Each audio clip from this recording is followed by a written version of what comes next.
We have already discussed what a political system is, its types, its characteristics, and so many things have been covered.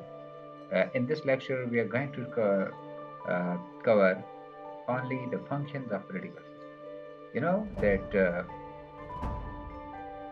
the question which we deal in this lecture that would be that what are the various functions of political system, or we can say that this lecture deals with the functional requisites of political system according to element.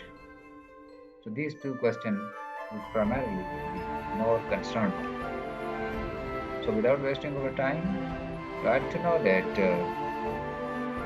a political system normally uh, that there are certain input functions and output functions. So I have mentioned there are four input functions and the three output functions. So it's important. We will discuss all these seven important functions, input functions, four input functions, and four output functions. So discuss them one by one. Now start from input function. So here are political socialization and recruitment. That is the primarily the first important function regarding parliament and as well as the political system, political socialization and recruitment. Before discussing as a function, I'd like to explain you that the term political socialization means that it's the way that an individual acquires the attitudes, values, skills, etc. of his political friends. Suppose a child, so by, for example, why we can say that it is an individual acquires political orientation and pattern behavior. So suppose that child who is socialized in a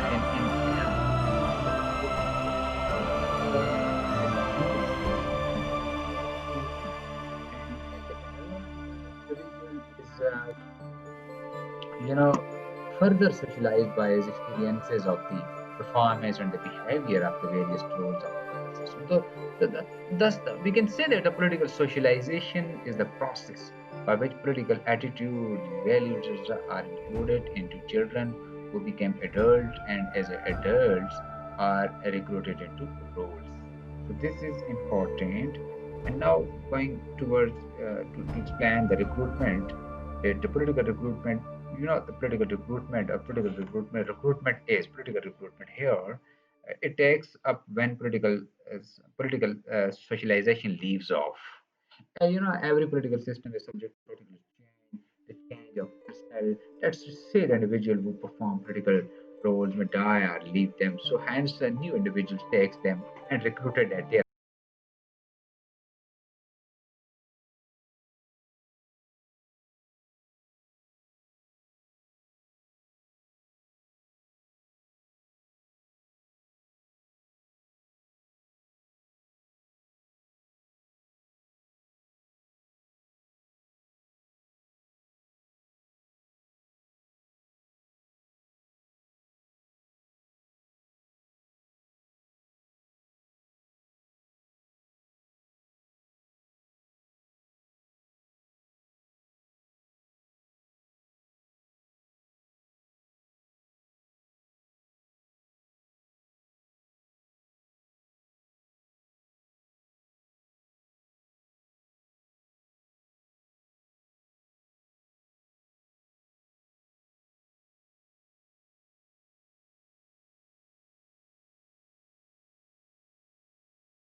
they've been fulfilled. So normally, they take place in the form of groups. There are four kinds of such groups in the society, which have been previously mentioned, like institutional interest groups, associational interest groups, economic interest groups. So they articulate these, and when these being executed, means in the society, those demands, those things which fulfill or compromise or accommodated, so those they become the inputs or outputs of the process of the whole. So some claims or demanded so forceful or urgent that they become intensified uh, in the form of interest. Well, I'm giving an example that in some countries they are so much influential. Sometimes some parties are influential. Sometimes some personalities are so influential that some leaders are influential. Some parties, some leaders, some interest groups, some pressure groups are, so they fulfill all those in their political systems. Almond gave an example of Great Britain that where their political parties act as a powerful, articulative, and aggregative groups. Like in India, the caste system is too much influential. They aggregate all those interests. So some accepted and some rejected. Means that somewhere the government accepts them, somewhere they have been rejected. Need not be discussing today. Then the next input function is that political communication. This is important here. I have mentioned in a bold that Almond compare this to the circulation of blood in a human body.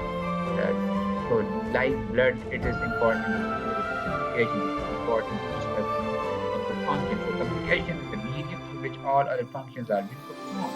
So, they can easily transfer their way from their point of view.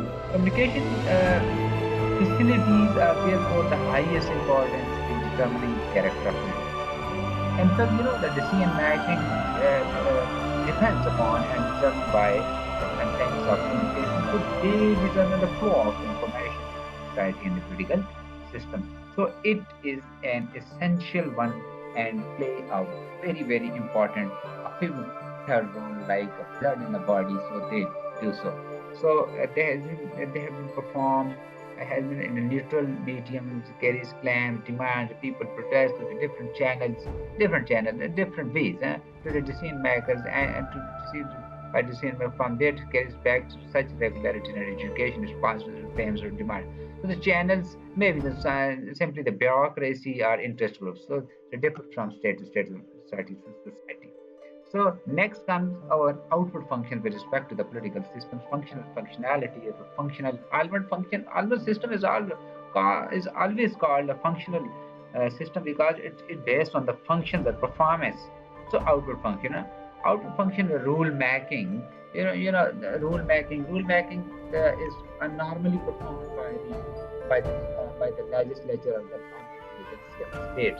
So this function is being related to the making of the laws or the laws have been made by the legislature in the light of the people's desire, the people wishes. So they can't ignore the people's. So the government make decisions in the light of the people's demand, the light of the people's desire, the light of the people's wishes. So they have been taken confidence. So so all this is called the rule making. This is an important function. How the type of the rule it depends upon. So all the decision depends upon the people's demands and their wishes.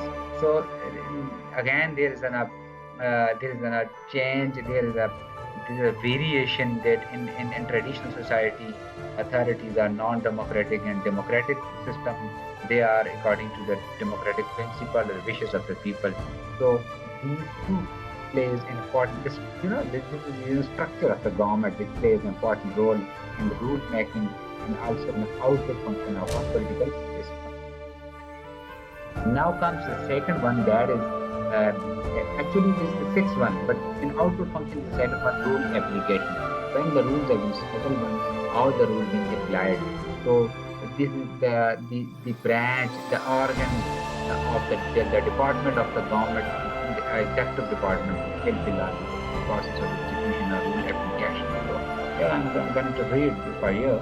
When legislative body makes laws, so the laws once they have been made, started, then there is a machinery, a reads, a law, their application is required and their enforcement is required, and there are laws and the policies are required. So they have been fulfilled by the executive. So the executives there are two kinds. One is political executive, that is normally president or prime minister, and the non-political like the bureaucracy or civil servants.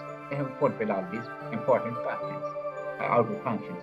The third one is the seventh, basically seventh one, that is rule adjudication or the interpretation of the rule or the law that is formed by the judiciary of the state. So in every system is machinery for legislating, for education, for enforcement of authorities and made by the legislature. So they have been interpreted. So this machinery is known as judiciary.